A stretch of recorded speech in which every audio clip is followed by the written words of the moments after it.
ꯐꯣꯟꯗꯤ ꯐꯣꯟ ꯌꯣꯟꯗꯣꯔꯤ ꯅꯨꯄꯤꯒꯤꯗꯤ ꯐꯣꯇꯣ ꯍꯥꯟꯅ ꯌꯥꯝ ꯃꯦꯇꯔ ꯑꯣꯏꯕꯅꯤꯅꯀꯣ ꯐꯖꯩ ꯀ꯭ꯂꯤꯌꯥꯔ ꯑꯣꯏ ꯍꯥꯏ ꯅꯪꯁꯨ ꯕ꯭ꯂꯣꯛ ꯑꯃ ꯇꯧꯊꯔꯣ ꯁꯤꯗꯒꯤ ꯀꯠꯊꯠꯂꯣ ꯕꯣꯛꯁ ꯈꯛꯇꯨꯅ ꯀꯠꯊꯠꯂꯣ ꯍꯁꯕꯦꯟꯅ ꯊꯣꯡꯕꯤꯔꯛꯏꯅꯤꯀꯣ ꯑꯩꯒꯤꯗꯃꯛꯇ ꯐꯖꯕ꯭ꯔꯥ ꯀꯥꯏꯅ ꯐꯖꯕ꯭ꯔꯥ ꯍꯪꯗꯣꯏꯅꯤꯅ ꯑꯩꯈꯣꯏꯒꯤ ꯍꯁꯕꯦꯟꯅ ꯊꯣꯡꯕꯤꯔꯛꯏꯅꯤꯀꯣ ꯑꯩꯒꯤꯗꯃꯛꯇ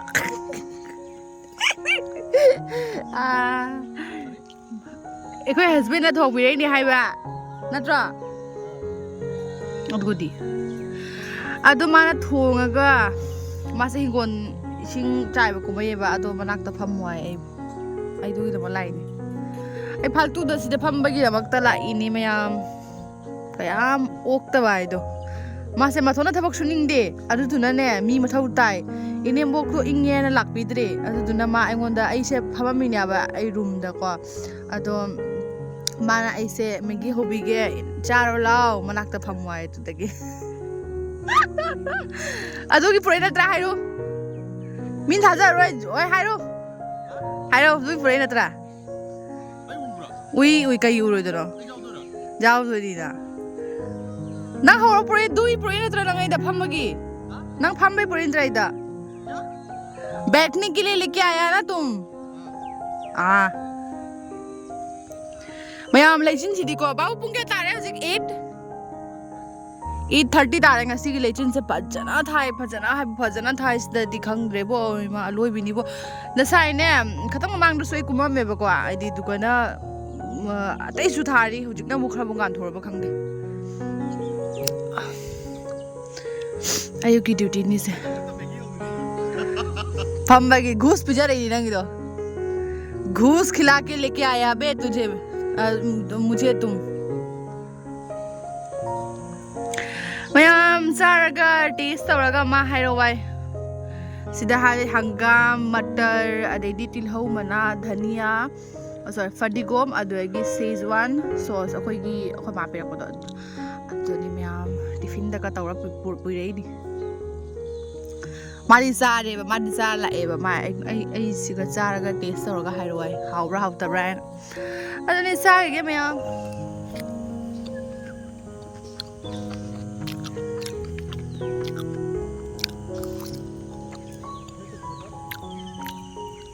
थोबा क्या बोला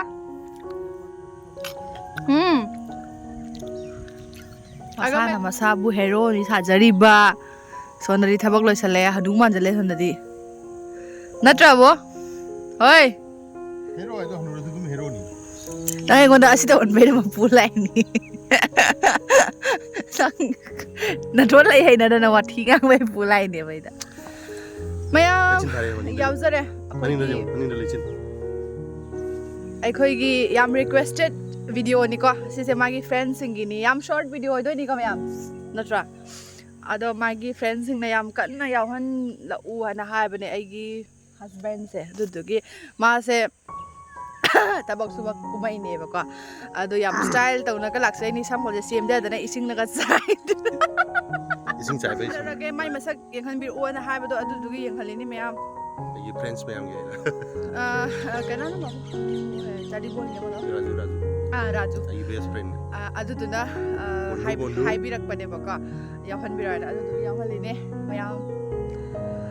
अदुनी मयाम स्वाइसिकलो संजरगे बाय बाय मथंगदा मुगदरसी अनोबा वीडियो अमा पुरगा लाक्चरके अदो असिसे नुगागदर नुगारदि खंदे नाकी सु एंटरटेन तोबगी वीडियो निको डेली ब्लॉग बाय बाय तो मैम हुजिक तो हाइदि ngasai nungdin ko akhoi chanupi ge phone magi phone do yaadeba yaadana kharadi hafta kyam hoini 3 days hafta ahum mukoidin ko ma se phone yaadana leibani do ai gi phone yaadaba ma leiba ko adu to mark simjala pai ne ba ai phone do su yaadabani screen ka phan phan jongo phone ne ba ado magi exam nak soi ba order di taw khraba लाक्तबगी खरनी दो अदुदो मागी phone दो पाय लेने बदो ngasi do magi phone do laeba ado ma'am मागी phone दो unboxing तो हलके ma'am सुम young मिनासी नत्रा ꯌꯦꯡꯉꯣ ꯐꯖꯔꯒꯗꯤ ꯃꯌꯥꯝ ꯑꯩ ꯂꯤꯡꯛꯇ ꯗꯦꯁꯀ꯭ꯔꯤꯞꯁꯟ ꯍꯥꯞꯆꯔꯝꯒꯦ ꯃꯌꯥꯝꯁꯨ ꯁꯨꯝ ꯑꯣꯔꯗꯔ ꯇꯧꯕꯤꯌꯣ ꯄꯥꯝꯕꯤꯔꯒꯗꯤ ꯀꯂꯔꯒꯗꯣ ꯐꯖꯕꯅꯤ ꯍꯥꯏꯗꯤ ꯑꯣꯔꯗꯔ ꯇꯧꯈꯤꯕ ꯃꯇꯝꯗꯗꯤ ꯐꯖꯕꯅꯦꯕꯀꯣ ꯑꯗꯣ ꯂꯥꯛꯄꯗꯗꯤ ꯀꯃꯥꯏꯅ ꯑꯣꯏꯔꯤꯕ ꯉꯁꯤ ꯅꯨꯡꯊꯤꯟꯗꯣ ꯂꯥꯛꯄꯅꯦꯕꯀꯣ ꯑꯩꯈꯣꯏꯁꯨ ꯌꯦꯡꯗꯤ ꯃꯌꯥꯝꯁꯨ ꯃꯌꯥꯝ ꯃꯉꯣꯟꯗ ꯑꯟꯕꯣꯛꯁꯤꯡ ꯇꯧꯍꯜꯂꯒꯦꯕ ꯐꯣꯟꯁꯤꯅ ꯁꯤꯅꯤ ꯑꯦꯃꯥꯖꯣꯟꯗꯩ ꯂꯥꯛꯏꯅꯦꯕꯀꯣ IQ ꯀꯩꯅꯣꯝ ꯍꯥꯏꯕꯅꯤ ꯑꯗꯣ ꯑꯁꯤꯁꯤꯅꯤ ꯑꯩꯒꯤ ꯐꯣꯟ ꯍꯥꯟꯅꯒꯤ ꯁꯤꯁꯦ ꯁ꯭ꯀ꯭ꯔꯤꯟꯁꯦ ꯁꯥꯏꯁꯦ ꯀꯥꯏꯔꯝꯕꯅꯦꯕ ꯑꯗꯨꯗꯣ ꯁ꯭ꯀ꯭ꯔꯤꯟꯗꯣ ꯁꯦꯝꯃꯒ ꯃꯥꯅ ꯄꯥꯏꯍꯟꯕꯅꯦꯕ ꯁꯤꯁꯦ ꯑꯗꯨꯗ ꯁꯤ ꯀꯠꯇꯤ ꯇꯧꯔꯣ ꯑꯟꯕꯣꯛꯁꯤꯡ ꯇꯧꯔꯣ ꯍꯔꯥꯎꯕ꯭ꯔꯥ ꯀꯠꯊꯠꯂꯣ ꯕꯣꯛꯁ ꯀꯩꯗꯧꯗꯣꯏꯅꯣ ꯀꯠꯊꯠꯂꯣ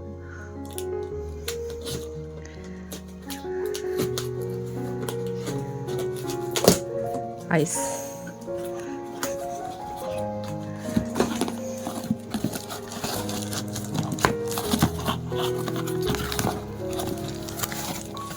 IQ ꯀꯩꯅꯣꯃꯅꯤ ꯃꯥꯏꯁꯦ IQ 00 ꯁꯤ ꯃꯣꯗꯦꯜ ꯅꯝꯕꯔꯔꯥ ꯑꯩꯁꯦ ꯑꯩ ꯍꯥꯏꯗꯤ ꯃꯣꯏ ꯑꯩꯈꯣꯏꯒꯤ ꯍꯁꯕꯦꯟꯅꯅꯦ ꯇꯧꯈꯤꯕꯅꯤꯅ ꯄꯣꯠꯇꯨꯕꯨꯗꯤ ꯎꯍꯧꯔꯦꯕ ꯑꯗꯣ ꯃꯥꯒꯤ ꯃꯣꯗꯦꯜ ꯅꯝꯕꯔꯁꯦ ꯀꯩꯅꯣ ꯈꯪꯗꯕ ꯇꯧꯔꯣ ꯁꯒꯥꯏꯔꯣ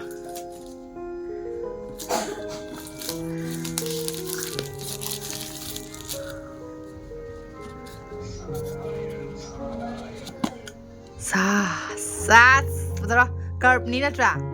ꯑꯩꯒꯤ ꯐꯣꯟꯁꯤꯒ ꯃꯥꯟꯅꯩ ꯀꯔꯞ ꯁꯤꯁꯇꯦꯝꯅꯤ ꯃꯥꯏꯁꯨ ꯐꯖꯕꯅꯦ ꯍꯣꯏ ꯃꯥ ꯐꯖꯩꯌꯦ ꯀꯂꯔꯁꯦ ꯌꯥꯝ ꯅꯥꯜꯂꯦ ꯑꯗ ꯍꯪꯉꯣ ꯃꯥꯅ ꯁꯤ ꯀꯂꯔꯁꯦ ꯁꯤ ꯃꯥꯒꯤ ꯁꯤ ꯐꯣꯟꯁꯤꯒ ꯀꯂꯔ ꯑꯅꯤꯈꯛ ꯂꯩꯕꯅꯦꯕ ꯑꯣꯞꯁꯟꯗꯣ ꯃꯥꯅ ꯑꯁꯤ ꯀꯂꯔꯁꯦ ꯌꯥꯝ ꯄꯥꯝꯃꯦ ꯁꯤ ꯀꯂꯔꯁꯦ ꯃꯥꯏꯁꯦ ꯒ꯭ꯂꯦꯁ ꯑꯃꯈꯛ ꯀꯥꯕꯗꯣ ꯑꯣꯏꯕꯀꯣ IQ 00 ꯈꯪꯗ꯭ರೆ 9 kayno ꯐꯖꯔꯦ ꯃꯣꯕꯥꯏꯜꯗꯤ ꯌꯥꯝ ꯅꯥꯜꯂꯦ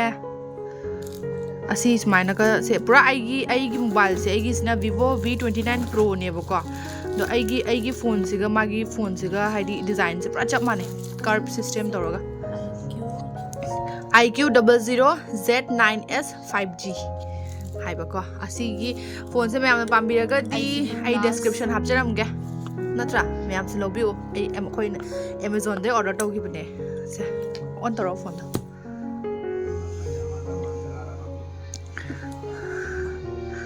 ꯑꯣꯟꯅꯕ꯭ꯔꯥ ꯍꯥ ꯑꯣꯏꯔꯕ ꯄꯥꯝꯕ꯭ꯔꯥ ꯐꯣꯟ ꯑꯅꯧꯕ ꯌꯦꯡꯉꯤ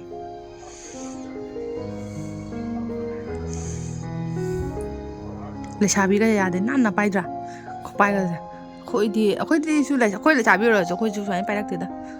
ꯃꯥꯁꯦ ꯈꯔ ꯅꯥꯟꯖꯩ ꯑꯗꯨꯅꯤ ꯃꯌꯥꯝ ꯐꯣꯟꯁꯦ ꯌꯥꯝ ꯐꯖꯩꯌꯦ ꯑꯁꯦꯡꯕ ꯄꯨꯔꯥ ꯑꯩꯒꯤ ꯁꯥꯏꯅ ꯇꯧꯋꯤ ꯀꯂꯔꯗꯩ ꯀꯩꯗꯩ ꯂꯣꯏ ꯐꯖꯩ ꯐꯖꯔꯦ ꯀꯂꯔꯁꯦ ꯑꯦꯛꯆꯨꯋꯦꯂꯤ ꯐꯣꯟ ꯃꯣꯕꯥꯏꯜ ꯍꯥꯏꯗꯤ ꯚꯤꯗꯤꯑꯣꯗꯅꯕꯨ ꯈꯔ ꯐꯖꯕ ꯋꯥꯠꯄ꯭ꯔꯥ ꯀꯩꯅꯣ ꯅꯠꯇ꯭ꯔꯥ ꯄꯣꯠꯁꯦ ꯀꯩꯅꯣꯒꯤ ꯃꯥꯒꯤ ꯐꯖꯕꯁꯦ ꯌꯥꯝ ꯊꯣꯛꯇꯦꯕ ꯀꯩꯅꯣ ꯇꯧꯋꯤ ꯍꯥꯏꯗꯤ ꯁꯤ ꯒ꯭ꯂꯦꯁꯁꯦ ꯊꯣꯛꯇꯦꯕ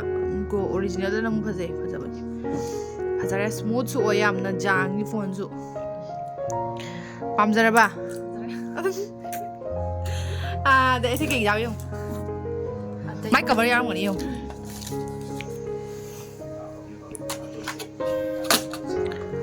ꯄꯤꯟ ꯌꯥꯎꯗ꯭ꯔꯥ ꯑꯣ sida pin lere jaw mai cover yaungani mai cover sidi transparent natra asidi sum every mobile lebada yaubani da sisidi adu keno mo order tawna siga charger lere asisina charger gi wear adu ga sisina magi ke ga che chang ne bako lore natra lore phone na pamjara ba harabra sina phone gi bill ne se bill se budi nganjara ga da talle yam tangba phone ate natra amjare keno ma toramu ngak lepu sumaina ai phone do pairaga phone do sumaina jenghalaga haidi sumaina ai dumaina phone do on tawono ai thumbnail kap ke ama se thumbnail na dam su kap photo na video ni ai dum screenshot kap to ni is day ai haga smile wa bismo kap nai ko dudi ai keno taraga on direct camera do na kapige natradi photo ma kapo yenge photo phajabra yo akhoi nupi gi di photo phajadaba yade na tra atai di kai phajadra su kai haidi kai yam da su yade yae ba ko photo gi pixel du ya jam ma dau tai timer lai ramra masagi timer masagi lai ramra tok tok tok roi da yenga photo yenga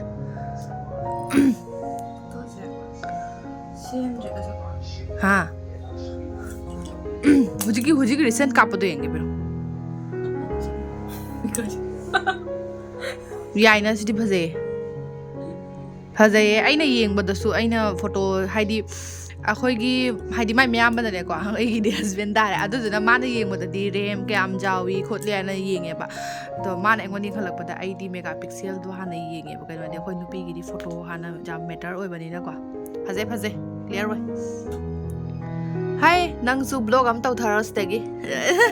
nang na university chat pagi blog taro ad degi ai 8000 ge. Hi mayam tau naka mayam ai size ga videos la sinjarage. Mayam na pambira ga like, share and subscribe tau ba ka bi ga no. Ai asigi mobile segi description se siga ha. Oh morning the aura light chu jawi. Oh ai sai uram de. Oh si kamai tha li jobe. Nate Oh yes. Aigi su yaw bane. Aigi phone se su yaw ba aura light. Asije mai nang is na mu am thang to oi ko.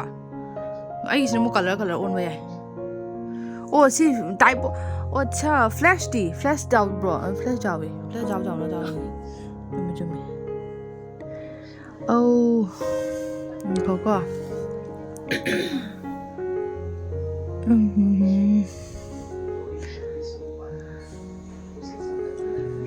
Sidana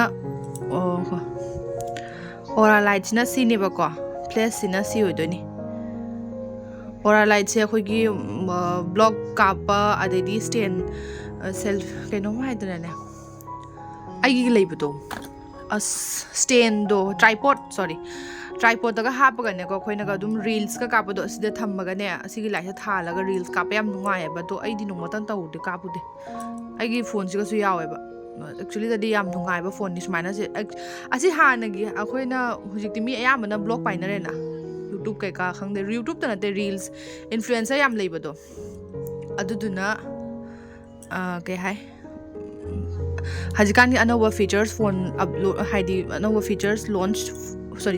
anova features ki phone launch tawa matamda asi features sing yam yawe ba kaino di asi sing na yam na main no na launa bani na ko adani myam se kasi dagi asi phone se tiak to ai asi phone se yam nungsi ba phone de oi chanu pigi phone se ha siam ro de asi sina mana hana phone ne ba ko asi se chakhi badagi na ko dai su sorakini asi se chakhi badagi ma se asi sina mai mayam gi phone asi sina OnePlus phone asi se pai jerami ne ba asi pairam badai asi su university dagi nung mahalak pada si su mathai loin thokle lai asi lak badagi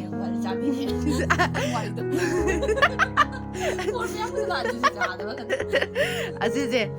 se mayam bagi phone ne ba ko asi se OnePlus asi su thabak loi ba phone ne adagi last asi phone se asi sina ai gi si su Vivo si sida akhoi papa na ne ai gi birthday da gift to ge ba phone ne ba si ayam nungsi haidi phone se kai muri tau de ba size khara kairam me ba kai ba adu duna ina phone anoba ma lei gi bane ba ko asi se gi adu do asi se mag ya da duga ai da pu lai ba ko pu la ko duga ai na mag ya da duga screen se thengdo ga pai han bane ba ma da si su kai muri tau de da si phone de jo khajab ne si su siam nu si ba phone ne phone ne ko phone jon do ni haji second hand phone launing bra second hand haji second hand market jam marang kai din na second hand phone jo laga natra sida ahum ni lai je ado semari no semjaru ro ba yumda ai sidi joloi sedi joloi se ni se launing ba ta raga di si di OnePlus ni ko si khara di model purana hai di Vivo ni si chu ko Vivo S7 hai kang de chu ko do ꯑꯁꯤꯁꯤꯁꯨ ꯁꯤꯗꯤ ꯀꯨꯏꯗ꯭ꯔꯤꯕꯅꯤꯗ ꯁꯤ ꯐꯣꯟꯁꯤꯗꯤ ꯀꯣꯛ ꯆꯥꯛꯄꯒꯤ ꯀꯥꯏ ꯑꯣꯏꯕ ꯑꯩ ꯌꯥꯝ ꯀꯥꯅꯤꯡꯗꯦ ꯁꯤ ꯐꯣꯟꯁꯤꯒꯤ story ꯌꯥꯝ ꯂꯩ ꯁ꯭ꯇꯣꯔꯤ ꯁꯥꯊꯤ ꯂꯩꯈ꯭ꯔꯖꯥꯠꯅꯤ ꯁꯤ ꯐꯣꯟꯁꯦ ꯑꯗꯣ ꯆꯍꯤ ꯑꯃ ꯂꯣꯏꯁꯤꯜꯂꯛꯄ ꯆꯍꯤ ꯑꯃ ꯐꯥꯖꯔꯛꯄ ꯆꯍꯤ ꯑꯃ ꯃꯈꯥꯏ ꯐꯥꯖꯔꯛꯄꯗ ꯁꯤ ꯐꯣꯟꯁꯦ ꯇꯨꯝꯃꯦ ꯐꯖꯅ ꯇꯨꯝꯈ꯭ꯔꯦ ꯑꯂꯣꯏꯕꯤ ꯇꯨꯝꯈ꯭ꯔꯦ ꯁꯤꯒꯩꯗꯤ ꯇꯨꯝꯅꯤꯡꯉꯥꯏ ꯂꯩꯇ꯭ꯔꯦ ꯑꯗꯨꯅ ꯃꯌꯥꯝ ꯁ꯭ꯋꯥꯏꯁꯤ ꯂꯣꯏꯁꯤꯟꯖꯔꯒꯦ ꯕꯥꯏ ꯕꯥꯏ ꯕꯥꯏ ꯕꯥꯏ ꯇꯧꯔꯣ ꯕꯥꯏ ꯕꯥꯏ ꯒꯨꯗ ꯅꯥꯏꯠ ꯃꯌꯥꯝꯅ ꯄꯥꯝꯕꯤꯔꯒꯗꯤ ꯂꯥꯏꯛ ꯁꯤꯌꯔ ꯑꯦꯟ ꯁꯕꯁꯀ꯭ꯔꯥꯏꯕ ꯇꯧꯕ ꯀꯥꯎꯕꯤꯒꯅꯨ ꯑꯩꯒꯤ ꯂꯥꯏꯛ ꯁꯤꯌꯔꯁꯦ ꯌꯥꯝ ꯇꯣꯏꯅ ꯍꯥꯏꯔ ꯃꯥꯜꯂꯦ ꯍꯧꯖꯤꯛꯀꯥꯟꯁꯤꯗ ꯍꯥꯏꯗꯤ ꯑꯁꯤ ꯚꯤꯗꯤꯑꯣꯁꯤꯒ ꯑꯗꯣ ꯃꯌꯥꯝ ꯑꯩ ꯃꯥꯒꯤ ꯐꯣꯟꯁꯤꯒꯤ ꯂꯤꯡ ꯗꯤꯁꯀ꯭ꯔꯤꯞꯁꯟꯗ ꯍꯥꯞꯆꯔꯝꯒꯦ ꯃꯌꯥꯝ ꯄꯥꯝꯕꯤꯔꯒꯗꯤ ꯑꯣꯔꯗꯔ ꯇꯧꯕꯤꯌꯨ ꯐꯗꯤ ꯐꯖꯔꯦ ꯍꯥꯏꯗꯤ ꯕ꯭ꯂꯣꯛ ꯀꯥꯞꯄ ꯃꯤꯒꯤꯁꯤꯡꯗꯤꯀꯣ ꯌꯥꯏꯑꯕꯀꯣ ꯍꯥꯏꯗꯤ ꯁꯤꯁꯦ ꯃꯃꯜꯗꯣ ꯑꯩ ꯍꯥꯏꯖꯔꯔꯣꯏꯒꯦ ꯃꯌꯥꯝ ꯀꯩꯒꯤꯅꯣ ꯍꯥꯏꯗꯤ ꯑꯩꯈꯣꯏꯁꯨ ꯌꯥꯝ ꯇꯥꯡꯅ ꯂꯩꯖꯕ ꯅꯠꯇꯦꯕꯀꯣ ꯑꯗꯣ ꯃꯌꯥꯝꯅ ꯑꯃꯨꯛ ꯌꯥꯝ ꯀꯔꯤ ꯎꯠꯆꯥꯔꯦ ꯈꯣꯠꯆꯔꯦ ꯀꯥꯏꯅ ꯌꯥꯝ ꯉꯥꯡꯕꯤꯔꯛꯀꯅꯤ ꯇꯜꯂꯦꯕꯀꯣ ꯑꯗꯨꯗꯨꯅ ꯕꯥꯏ ꯕꯥꯏ ꯕꯥꯏ ꯕꯥꯏ ꯇꯧꯔꯣ ꯕꯥꯏ ꯕꯥꯏ